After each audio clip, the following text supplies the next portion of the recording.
Thank you, Lord, for getting us here, and I hope we play our best and let nobody get hurt. In Jesus' name, amen. Amen. Let's go, guys! 1, 2, 3!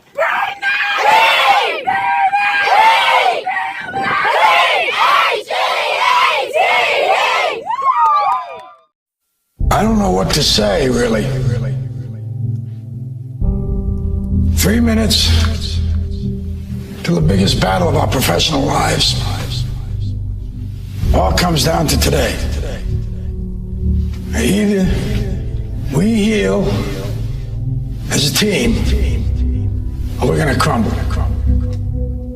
Inch by inch, play by play, till we're finished. We're in hell right now.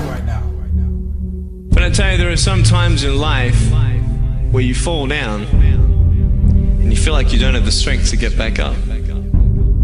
You sort of put a mask on your face when you come to school and pretend that everything's okay when it's not, and you go home and lay in your bed when no one's looking at you, when you don't have to impress anybody, and you're yourself. And fear comes in. You know the fear that you have as soon as you walk into the doors of your house. Maybe there's a broken home. Maybe you have doubt in your life.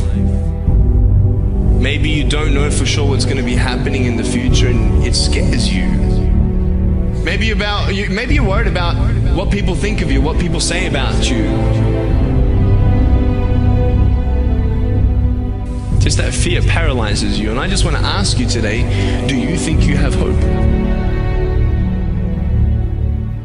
Let me tell you something you already know. The world ain't all sunshine and rainbows. It's a very mean and nasty place, and I don't care how tough you are, it will beat you to your knees and keep you there permanently if you let it. You, me, or nobody is gonna hit as hard as life. But it ain't about how hard you hit. It's about how hard you can get hit and keep moving forward. How much you can take and keep moving forward. That's how winning is done. Pain is temporary. It may last for a minute, or an hour, or a day, or even a year. But eventually, it will subside, and something else will take its place. If I quit, however, it will last forever. I'm down here, face down, and I have no arms, no legs. It should be impossible for me to get back up. It should be impossible for me to get back up, but it's not. You see, I will try 100 times to get up, and if I fail 100 times, if I fail and I give up, do you think that I'm ever going to get up? No. But if I fail, I try again, and again, and again. For as long as I try, there's always that chance of getting up. You'll find out life's this game of inches. So is football. Because in either game, life or football, the margin for error is so small.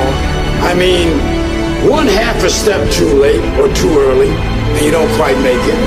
1/2 second too slow, too fast, you don't quite catch it. The inches we need are everywhere around us.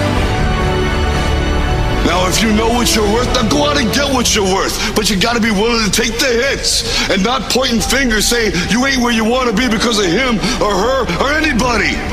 Cowards do that, and that ain't you. You're better than that.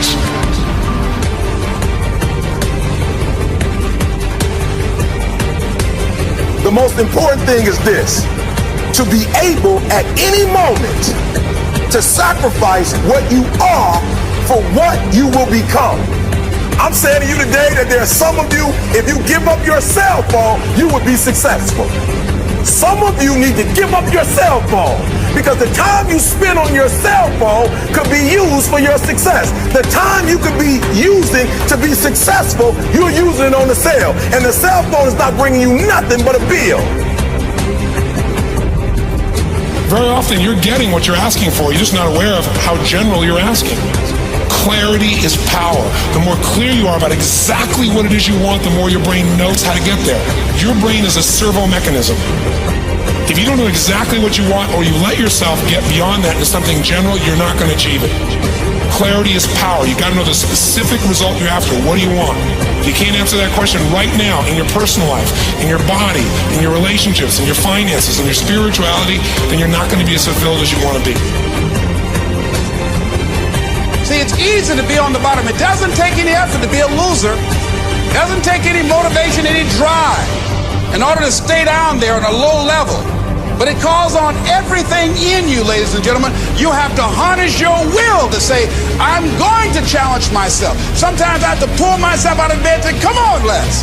Things I know I should do, I don't do. Things I shouldn't do, I do.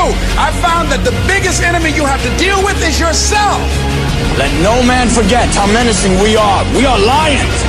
Immortality. Don't tell me what I can't do. Of course, it was impossible to connect the dots looking forward when I was in college, but it was very, very clear looking backwards 10 years later. Again, you can't connect the dots looking forward. You can only connect them looking backwards. So you have to trust that the dots will somehow connect in your future. You have to trust in something, your gut, destiny, life, karma, whatever. Because believing that the dots will connect down the road will give you the confidence to follow your heart, even when it leads you off the well-worn path. And that will make all the difference. I'm gonna show you how great I am.